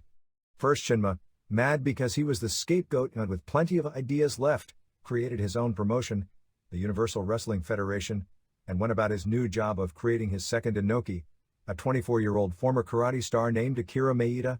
Shinma initially got the backing from the WWF and sent Meita there to win the international title that Fujinami and Choshu had feuded over. But that deal fell apart while Meita was on tour, and suddenly Meita, sent to the WWF as a star, was forced to do jobs every night. Meita brought his trainer, Yoshiaki Fujiwara, and his little brothers in New Japan with him to UWF, Nobuhiko Takata, the young wrestler with perhaps the most potential of all, and Kazuo Yamazaki, the longtime training partner of Sayama. Shinma also convinced veterans including Rusher Kimura to join with his group, and even made a play for Inoki to leave New Japan, although Inoki apparently agreed at one point and then backed out. Karl Gotch was then hired as trainer, and Gotch tried to convince the wrestlers to change the style to something more serious and realistic. The UWF became the first pure shoot illusion in that it was simply just a stiffer work but paved the way to a whole new trend in Japanese wrestling, a 9-year-long journey from fake shoots popular only among hardcores in Tokyo, to a brief period as the most successful promotion in the world, all the way to the end products, today's UFC, Vale Tudo, which Sayama is now a promoter of, Pancrase and K1 Kickboxing. Ironically, Shinma was booted out of the group he created before long. With the company's new direction not exactly setting the world on fire, some of the wrestlers went to Sayama, the retired superstar who, while a great flyer and lucha stylist, still in his heart always preferred a more realistic style from his kickboxing and shooting background.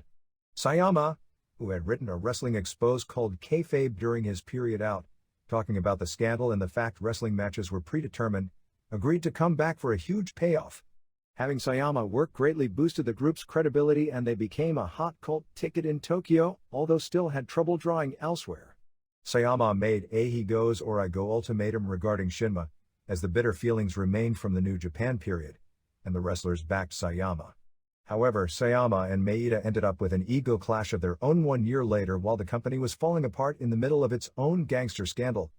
In September of 1985, about 18 months after its debut, the first UWF ran its final wrestling show and Sayama retired for the second time. There was even more bad news on the horizon. A second IWGP heavyweight title tournament was held in 1984, with Inoki set to win the title he had built up for himself and gaining revenge for his loss to Hogan. However, by this time, Hogan was WWF champion and on the verge of becoming the biggest mat star on the planet. Hogan didn't want to do a clean job, no doubt, nor did his promoter, Vince McMahon Jr., want him to, but Inoki definitely had to go over this time. A compromise finish was worked out where they would twice do double countouts and have the match restarted, and at the finish, Chashu would come out and give both Hogan and Inoki lariats outside the ring. Inoki would crawl in before the count and win the match via countout.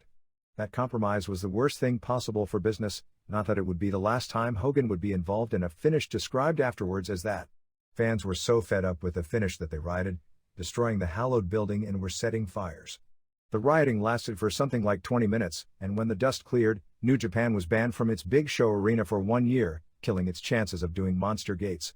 TV Asahi was getting a really bad taste in its mouth about the people who ran the company and the fans who attended the matches.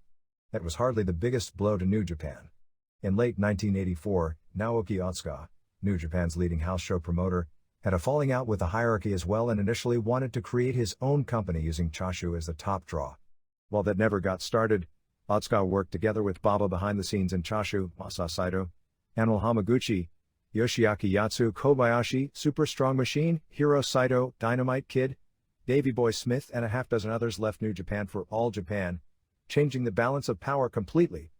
With Inoki's rep in shambles, and almost all its biggest stars walking out, TV Asahi, which kept the company afloat after the embezzlement scandal, had seen just about enough. It literally came down to Fujinami, who both All Japan and UWF were courting, as to the survival of the company. Fujinami stayed. The network kept the company going, and in 1985, Inoki got a measure of retribution by stealing one of Baba's biggest stars, Bruiser Brody. The Inoki-Brody feud picked business up from its low levels. All Japan had taken advantage of Inoki's weaknesses and rebounded with fresh matches to become the dominant force in Japanese wrestling. The signing of Brody to what at the time was the biggest money-per-week deal probably in the history of wrestling up to that point, drew strong enough television ratings, usually between a 15 and a 20, sometimes higher for the Inoki-Brody singles bouts, that the danger of the network folding the company had ceased. The biggest match in the history of junior heavyweight wrestling, at least on the surface, took place on August 5. Both Ultimo Dragon and Great Sasuke came out with 4 models apiece, each holding a title belt over their heads. The two themselves were an amazing story. Yoshihiro Acai was part of the New Japan dojo, but couldn't make the grade, largely because of his size.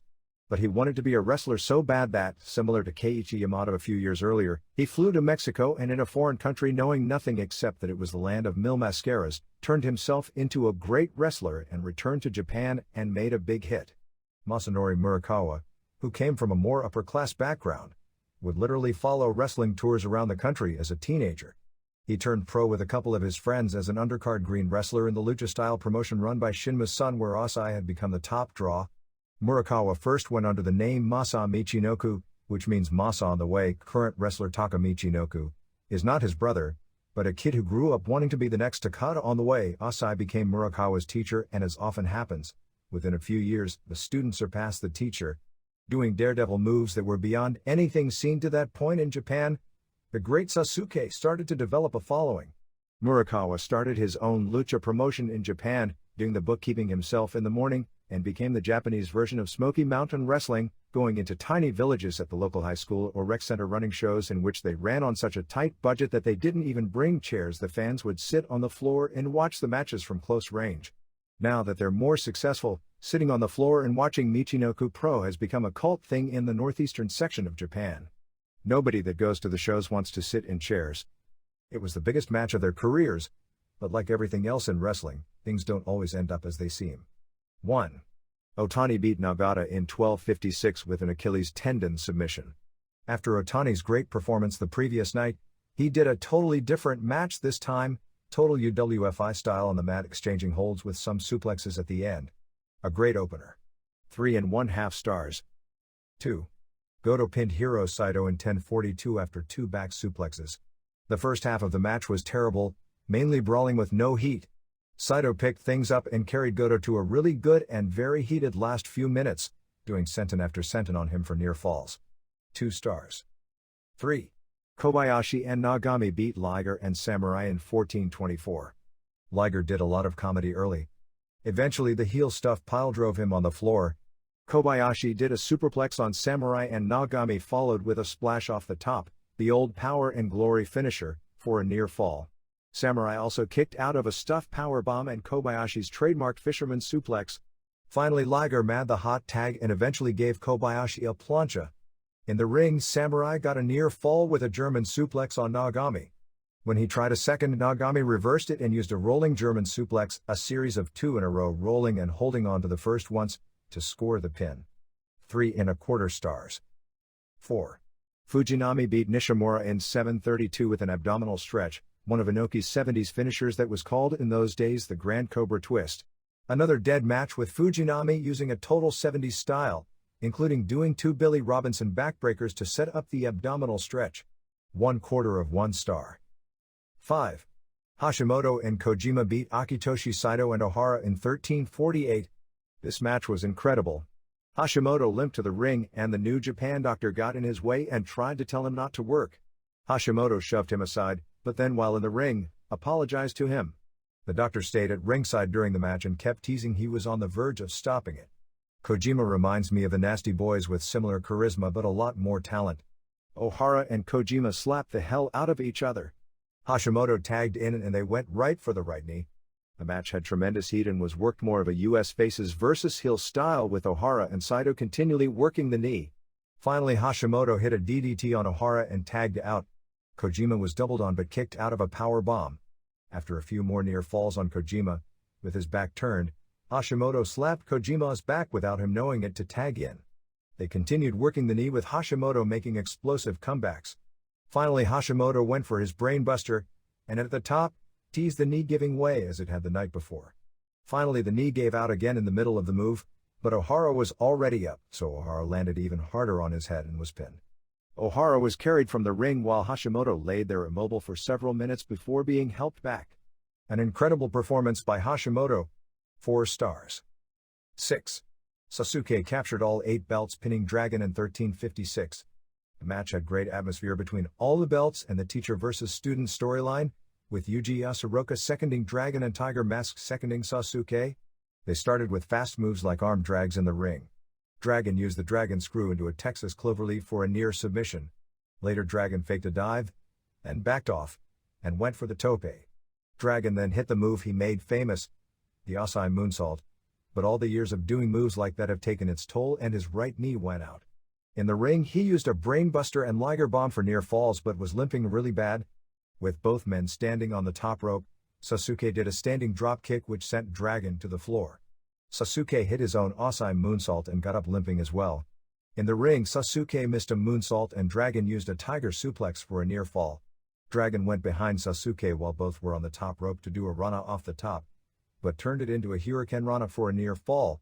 He teased doing a power bomb off the apron, the move Dos Caras did to Sasuke last year which, as ironies would have it, cracked Sasuke's skull, but Sasuke blocked it. Sasuke then did the crazy move of the match. He went to the top apparently for another rider kick, but instead balanced himself on the post and pushed off, flying way out in the aisle and doing a full flip. Unfortunately, Dragon was even farther out and didn't catch him, and in the turning, landed with the back of his head cracking on the floor.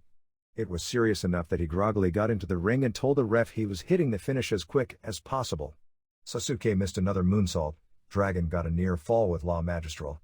As Dragon went for a powerbomb, it was turned into a Frankensteiner. Dragon didn't know it was the finish, but Sasuke and the ref did, and the ref counted 3 even though Dragon actually kicked out. The finish looked bad because of that. The finish was supposed to come 4 spots later, with Dragon using the running power bomb he used to beat Otani the previous night, and Sasuke turning that into a Frankensteiner the second time and getting the pin. The president of TV Asahi came into the ring to present Sasuke with an award.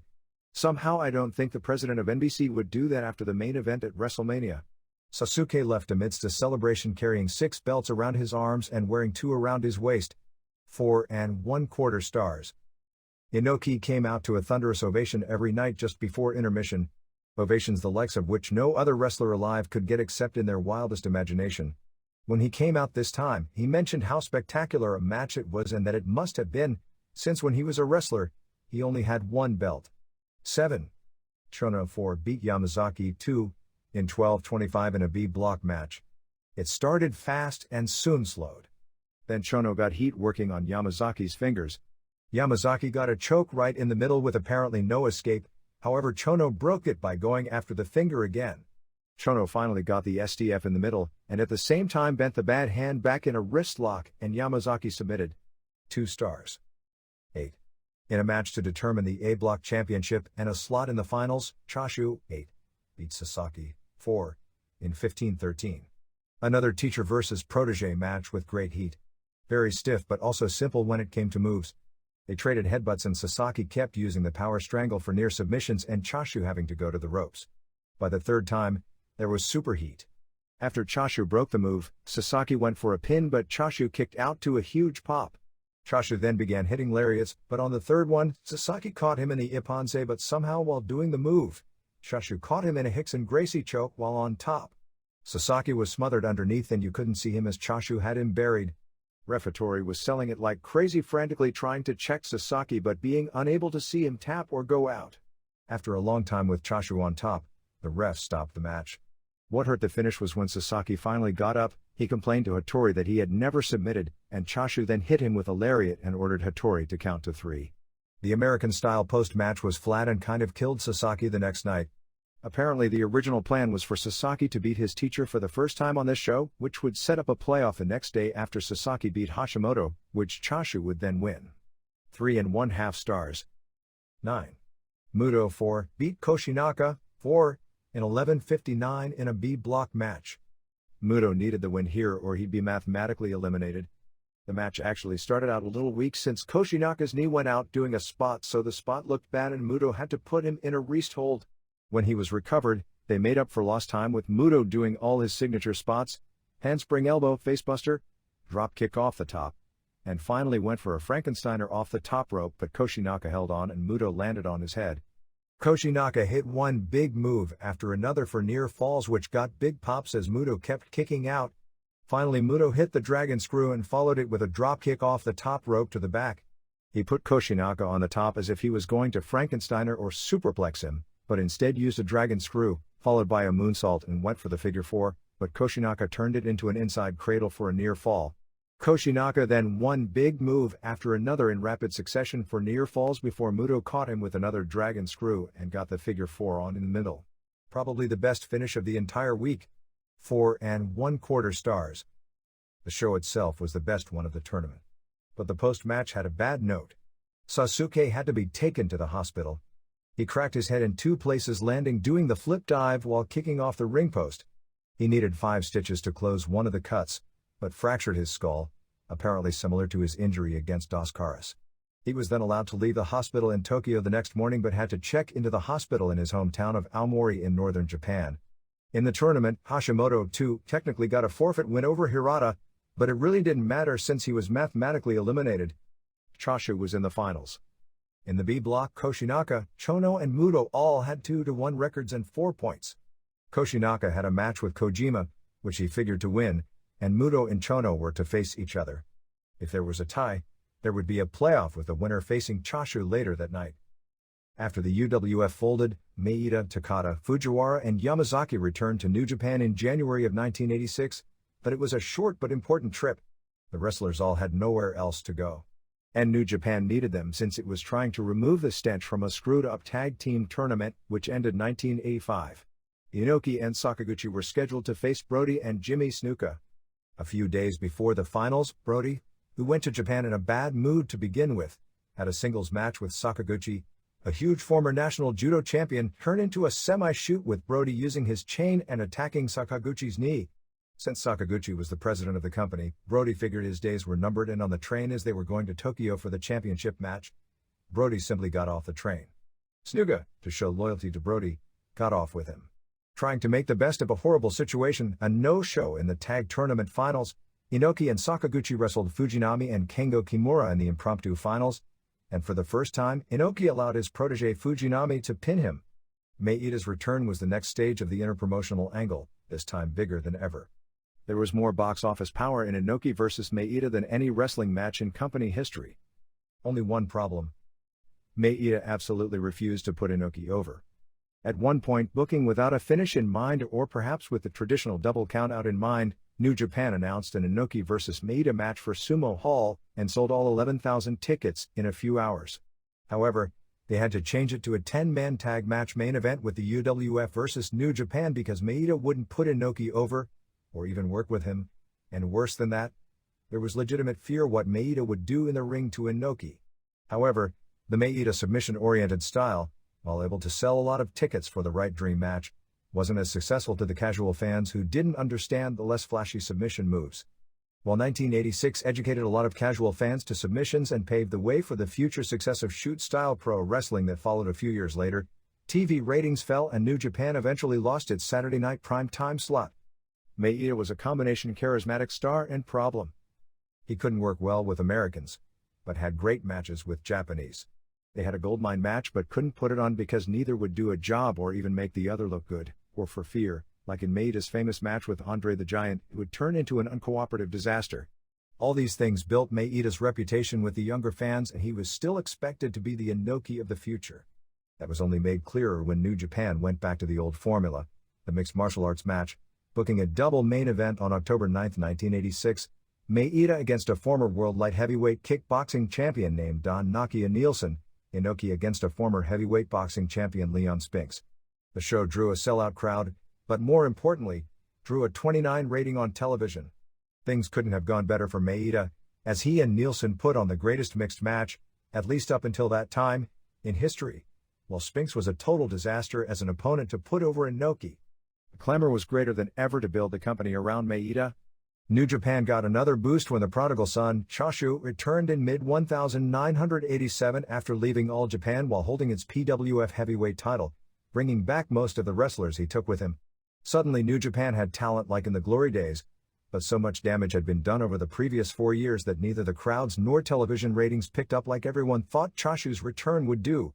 With Choshu and company back, Meita was suddenly no longer the flavor of the month. Which leads to the shoot kick. The original UWF, idolized by the teenagers of that time as the real deal, was a hot ticket at Korakuen Hall in Tokyo, but really nowhere else. After the promotion folded and Meita and Takata returned to New Japan, the New Japan Korakuen Hall shows were considered UWF home court. A 6-man tag was scheduled at Korakuen Hall in November of 1987 with Choshu's team against Meita's, and rumors were flying several days beforehand that something was going to happen. As Choshu held Osamu Kido in a scorpion, leaving himself wide open, Meita threw a legitimate kick as hard as he could to Choshu's eye. While it didn't knock Choshu down, it did bust his eye and break an orbital bone. New Japan was faced with one major predicament. What Meita did was simply shoot a kick in a style that worked. Kicks were thrown regularly. To make a big deal about it publicly would be basically a public admittance wrestling was a work and let everyone know the kick was a shoot. To ignore it would be even worse for business, because anarchy could take over in a minefield of egos. Meita was immediately suspended, and New Japan laid out a series of stipulations which he'd have to follow, such as spending several months in Mexico where he'd have to do lucha style and make little money, and when he returned, put Choshu over clean in a singles match. Meita had not done a job for any Japanese wrestler except Fujiwara, who had a shooter reputation, since his return, as his punishment. Meita refused and never wrestled for New Japan again. Yet his cowardly act ironically made him, along with Hulk Hogan, one of the two hottest wrestlers in the world. A very minor incident took place that same week. A hot-headed 18-year-old wrestler who was the star of the dojo, with such amazing potential that was already wowing fans in prelim matches, was also suspended, in this case for punching out a cab driver. His name was Masaharu Funaki. Business dropped in the tag tourney with Meita suspended and Choshu injured, to the point that only 5,000 fans attended the finals of the 1987 tag tournament, while at the same time, All Japan was on fire as it brought back Brody, Butcher and Snuka for its tag tournament. At this time Inoki went for a WWF angle instead of a New Japan angle. He got the man who ruled the nighttime airwaves in Japan, the Japanese equivalent to Johnny Carson in those days, to become manager for a new monster superstar by the name of Big Van Vader. Jim Hellwig was originally supposed to be the monster who was going to be pushed as the new generation Stan Hansen or Hulk Hogan. Hellwig, however, went with the WWF, leaving New Japan with a second choice, Leon White. White's debut, beating Inoki in 2 minutes at Sumo Hall, was disastrous since the place was sold out based on an Inoki vs. Choshu main event. With fans mad after an angle that saw Inoki want to face the debuting monster instead of Choshu, they ended up first having Inoki beat Choshu in a quick 6-minute match, followed by Inoki losing in almost a squash to an unknown in order to make his rep immediately. At the time, Vader was a large green wrestler and his beating Inoki caused the place to riot. The talk show host immediately bailed out of the angle. Ironically, over the next year while feuding with Fujinami, Vader became the most improved wrestler in the game and after that disastrous debut, turned into exactly what New Japan was hoping for, the next generation version of Stan Hansen. Rather than return to New Japan, Meita got financing to form the second version of the UWF, with Takata, Yamazaki, Fujiwara and sometime later, Funaki and Minoru Suzuki following suit. The UWF, with its more realistic style, sold out every card but one during 1988 and 1989, most in a matter of hours. All Japan and New Japan had made a habit of double count-out finishes when big stars were matched against each other, while UWF ended every match with a submission or knockout. Fans of the All Japan and New Japan shows started reacting very negatively when the finishes weren't clean, and the promotions had no choice but to change decade-long booking patterns created basically to protect the stars. This was also the beginning of the end of Inoki as a full-time wrestler. After Inoki broke his foot, Fujinami beat Big Van Vader to finally escape the shadow of Inoki and win his first World Heavyweight title. After carrying Inoki to his first classic match in years, a 60-minute draw where Fujinami retained the title, Fujinami, in the number 2 slot for so long, pulled his own power play, threatening to leave the company unless he was treated as the number 1 star. It worked for a short time as Fujinami headlined while Inoki sat out and crowds dwindled, so Inoki was asked back once again for his last run on top.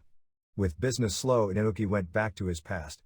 With communism crumbling in the Soviet Union, it was Inoki who was the first person to negotiate the deal to bring in Soviet amateur athletic stars into professional sports.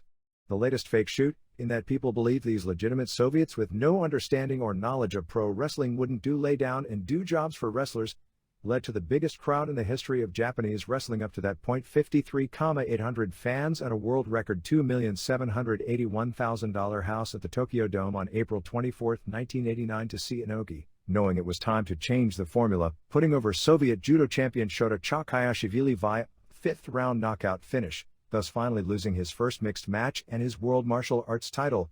Since that time, New Japan has promoted annual shows at the Dome, with it selling out the building quickly for the second show on February 10, 1990, drawing nearly twice as many fans as Mike Tyson vs. Buster Douglas did in the same building the night before for an interpromotional match as New Japan's Choshu and George Takano faced All Japan's Genichiro Tenryu and Tiger Mask, Mitsuharu Misawa, and selling out most of the others since. By 1995, New Japan ran 3 Dome shows, 2 in Tokyo, 1 in Fukuoka, and drew more than 300,000 fans over 2 days at Mayday Stadium, in North Korea. It was on the first Tokyo Dome show that New Japan went back to its past once again, attempting to create a second Tiger Mask-type character in Keiichi Yamada, taking the Japanese comic book and television cartoon character of Jushin Liger. After Sayama retired, New Japan took George Takano, and put him under the hood as the Cobra. Coming so soon after Sayama, even though Takano was a talented wrestler, he lacked charisma and couldn't stand up to the obvious comparisons and the gimmick fizzled, although not before Cobra had some memorable matches. After Cobra was scrapped, the junior heavyweight division revolved around a classic feud between Takata's UWF style and Koshinaka's traditional pro wrestling style. After Takata went back to UWF, Koshinaka's new rival became Hiroshi Hazi, who eventually dropped the title to Liger. Liger went on to become the best wrestler in the world for a time, and through his own booking and creation of a new generation of Dynamite Kids, Chris Benoit, Black Tigers, Eddie Guerrero, and Bret Hart's, Dean Malenko, the junior heavyweight division flourished like never before. Finally, some 15 years after Tiger Mask lit up the stage in Japan, junior heavyweights like Shawn Michaels, Benoit, Rey Mysterio Jr., Guerrero and the like appear to be leading the future path of American wrestling. Inoki's grip on the top was loosening, so he saved face and announced in 1989 he was retiring from wrestling full-time to run for the Japanese Senate. He actually won the election, in a typical Inoki finish, winning in a close call as the final ballots were being counted. Ironically, Inoki in infrequent doses is now far more popular and much more of a drawing card and legend today than he was during his mythical heyday against the martial artisan Tiger Jeet Singh. After Choshu, Fujinami and Vader traded the world title back and forth, it was time for today's New Japan to take over, the one-time Three Musketeers of Muto, Chono, and Hashimoto. And a few years later, they'll pave the way for the likes of Tenzan, Kojima, Otani, and Nagata. During this period, Choshu, who nearly killed the company with his jump, along with allies Hazi and Masa Saito, pretty much took over the political power within the company and drove it to its current heights. Fujinami, ironically the man who saved the company back in 1984 when it was at death's door and the only star who remained loyal to the company during the bad times, ended up out of the political power and the #1 spot that he spent most of his life waiting patiently for Inoki to vacate. Things were at a fever pitch for what everyone figured to be Choshu's last hurrah on August 6. Like Connors in his last US Open, he had long since come full circle, from the rebellious bad guy with so much charisma that he changed decade-long booking patterns, to the veteran whose days as a headliner seemed over, but for this 1 week, he was attempting to relive his glory days. The plan worked, which is the beauty of pro wrestling, in that unlike real sports and the Jimmy Connors story, stories like this can be written for maximum drama and emotion and with the right finish, and this was Choshu himself writing the beginning of his final story as a wrestler. The asking price on the street for tickets was $100 if you were lucky, $200 if you weren't. After 2 straight days as the leading sports story, obviously an SRO crowd announced at 11,500 was going to be there. But although Choshu wrote and nearly executed his perfect story, reality again struck and Choshu wasn't the story. 1. Izukai and Yasuda and Takaiwa beat Ohara and Nagami and Goto in 11:36. Reality set in early as Yasuda, the cult favorite, looked clumsy as ever in the early going, killing all the crowd heat. The guys chopped the hell out of each other to where everyone's chest was covered with bruises. It never got going, although the final few minutes of near falls got great crowd heat.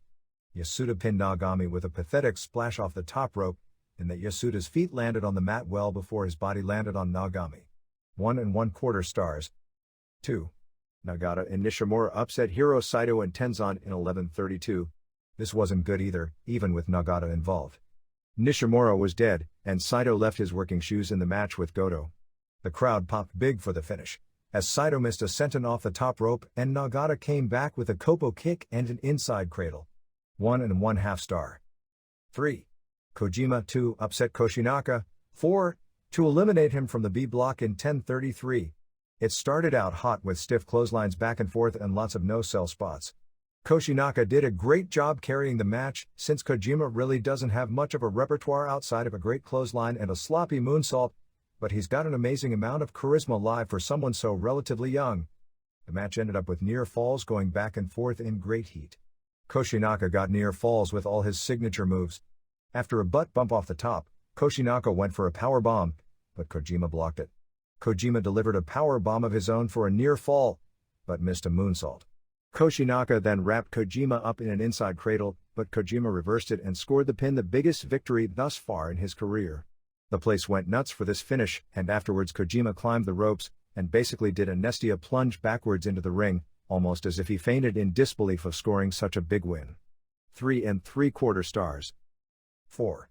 Sasaki 6 pinned Hashimoto 2 in 9:13. After all the drama Hashimoto provided in previous nights, this match didn't cut it. With both eliminated mathematically, fans were really waiting for Muto versus Chono. Sasaki's reaction was dead coming out, stemming from the Americanized finish to his match with Choshu.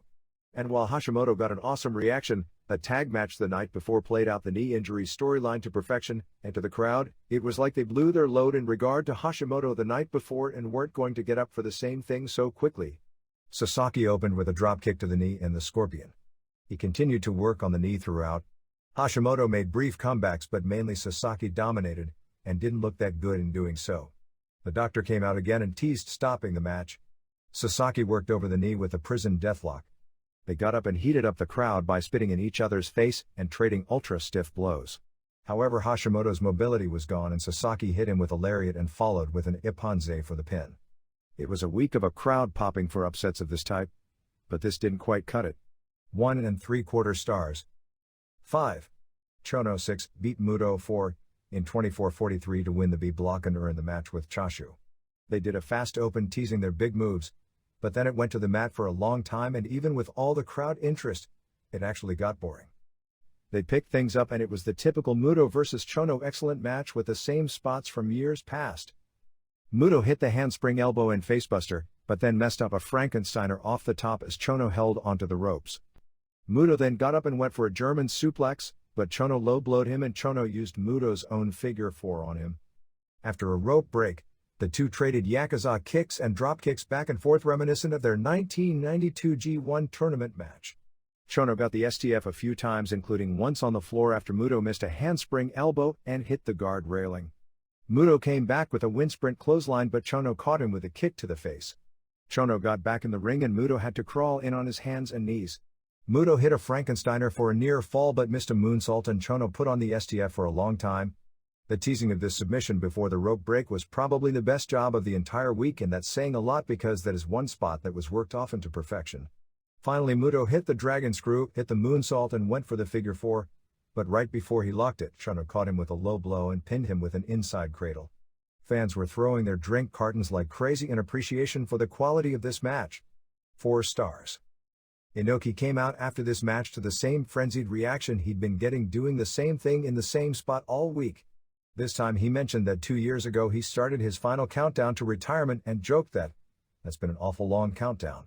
He said he had a dream for his final opponent, but it was only a dream. Giant Baba.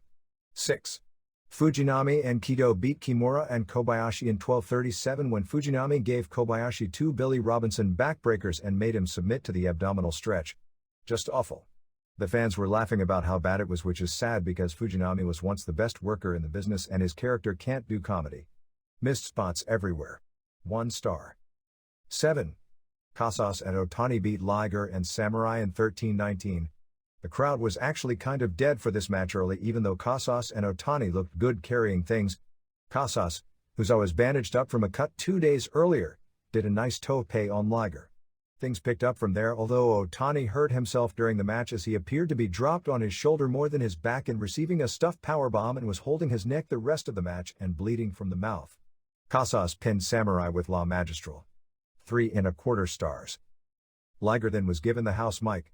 There was a story in the newspaper that morning vaguely saying that Liger may not wrestle for the rest of the year. Liger quickly went over his situation, saying that doctors had discovered a tumor in his brain.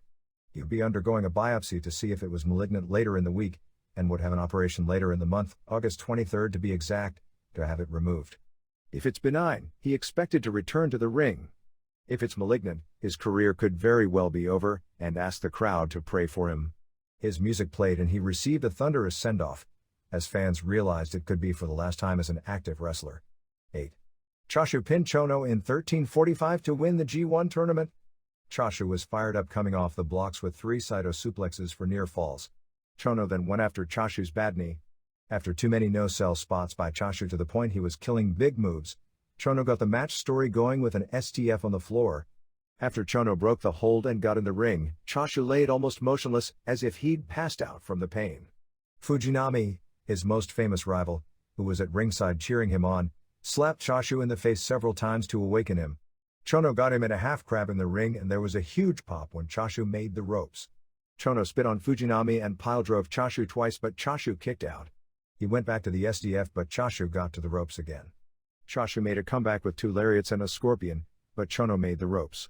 After another lariat, Chashu put the scorpion on in the middle and got the submission. A basic simple psychology match with great heat. It was a good match. But after everything that had taken place during the week, the climax of Chashu's 1 week story ended up being anticlimactic. 3 1/4 stars. New Japan had announced a press conference in Tokyo at 3 p.m. on August 7. Choshu said that his left knee was bad and was hurting him the entire week. He said he would be retiring in 1997, although he's announced his retirement before, with his final match being at one of New Japan's scheduled 3 Dome shows next year. Choshu's final storyline hasn't been completely played out. He's counting on the emotion of his final stand to have a little more shelf life, in particular his final shot at the world title and a final tag team program with Fujinami getting another day in the sun as his partner. While not yet announced publicly, it is believed Hashimoto defending the title against Choshu will headline October 6 card at the Tokyo Dome, a building the size of which New Japan never dared to attempt during his and the company's glory days of 1982. Liger, 31, told the press he had a tumor 2 centimeters in diameter in his brain. He said he would be going back to his hometown in Fukuoka and enter the hospital on August 21 for a laser operation 2 days later. He said he had been suffering major headaches since June, to the point at one point during that tour he went to the hospital to find out what was wrong. Before this tour, the doctors found the tumor. He said he fully expected to return to the ring. While Inoki was in the Senate, he and Shinma got back together and continued creating their illusions. Shinma ran Inoki's senatorial office and the two continued their angles, such as Inoki making a political version of a grandstand play with the government of Iraq, which as it turned out, perfectly coincided with the hostages being released. At one point Inoki's ego got the better of him and announced he was running for mayor of Tokyo. When it became obvious he couldn't possibly win, he looked to finally get trapped in a situation with egg on his face. However, a political poll came out among males under 30 in Tokyo, who grew up watching Inoki on primetime television, and believe it or not, within that one demographic group, Inoki had the most support of all the mayoral candidates. The next day, Inoki dropped out of the race. Being mayor of Tokyo was nice and all, but he had more important things to do, such as working for peace and harmony in the world. But everything while in the Senate didn't run smoothly. Shinma claimed he was finally fed up with creating the illusions and storylines and apparently, of Inoki not living in reality. He got Inoki's secretary to come forward with stories of numerous political improprieties and tax evasion. Shinma himself came forward as well with more damaging charges. It was a huge news story for a few weeks and there was plenty of support for Inoki being impeached from the Senate and being indicted on serious charges. Of course Inoki denied all, and no indictments ever resulted. But the story spelled the difference in Inoki receiving a crushing defeat in 1995 when he ran for re-election.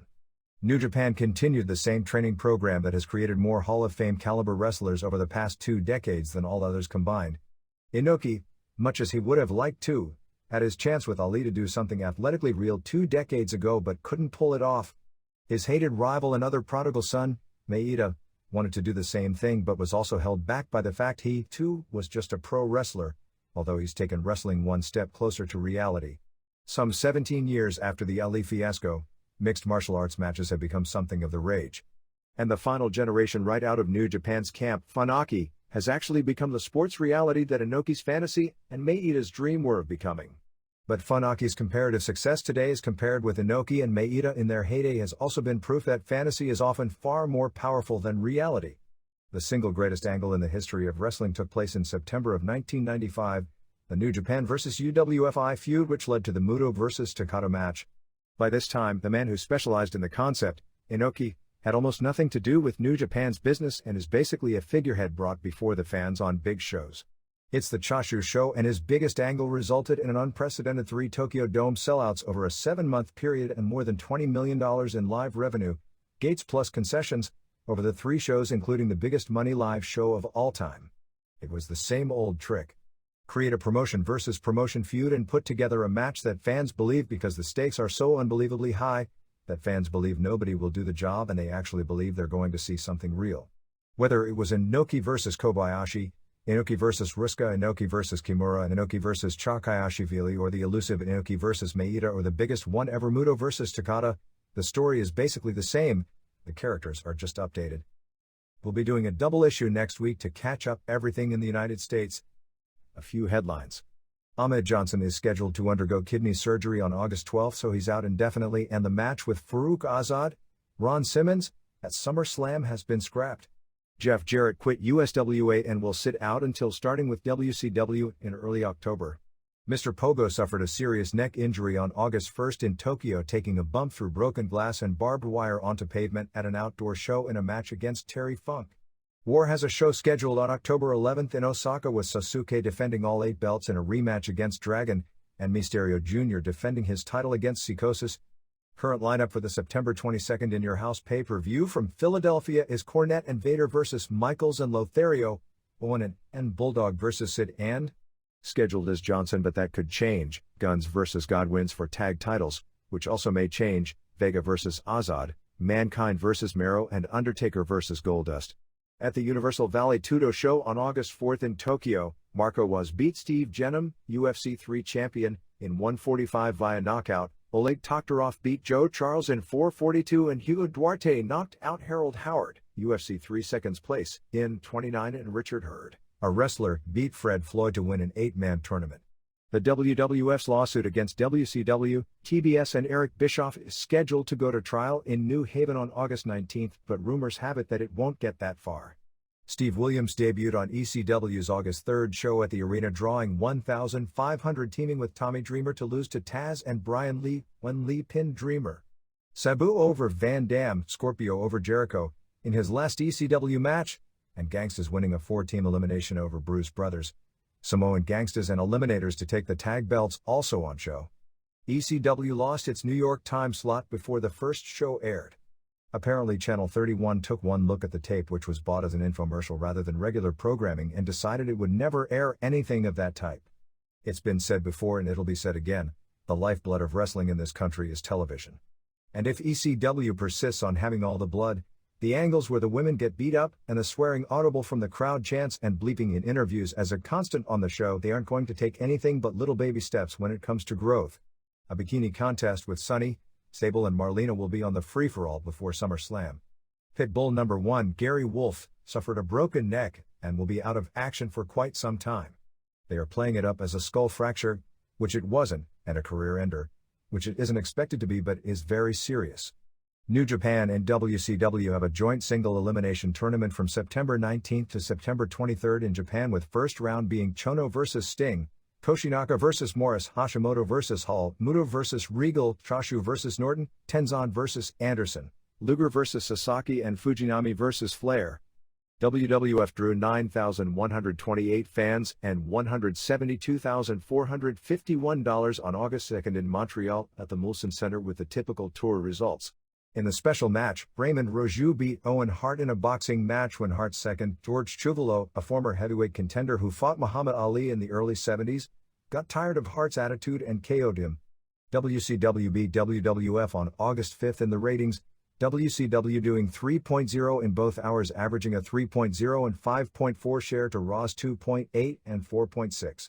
However, the big story is that viewers were switching to Raw in droves during the show. Raw opened with a 2.2 and showed phenomenal growth, ending at 3.5. Nitro opened at 3.4, and lost its audience after what I was told was a horrible interview by Sting and Luger, who have a lot of heat on them because of it, ending with a 2.6. Other weekend ratings saw WCW Saturday Night at 2.3, Pro at 1.1, Action Zone at 1.8 and Mania at 1.5. 123 Kid set to debut for WCW this week. Dan Crawford and Doug Furnace were scheduled to start this month, but politics, they are all Japan wrestlers and New Japan is putting the screws to the deal, seem to have at least temporarily gotten in the way. Ron Race also scheduled to return from Japan. That didn't last long. Jacques Rougeau and Pierre Ouellette signed their WCW contracts on August 1st, but they have no starting date scheduled.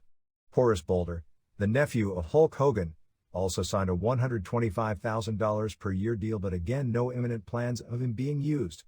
It appears whatever problems there were with Cornette and Michaels have at least on the surface blown over.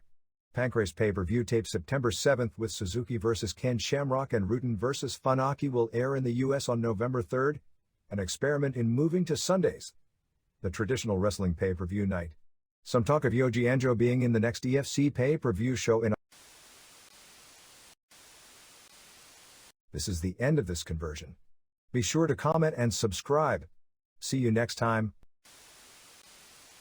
Hello wrestling fans, I am the Pro Wrestle Machine. And this is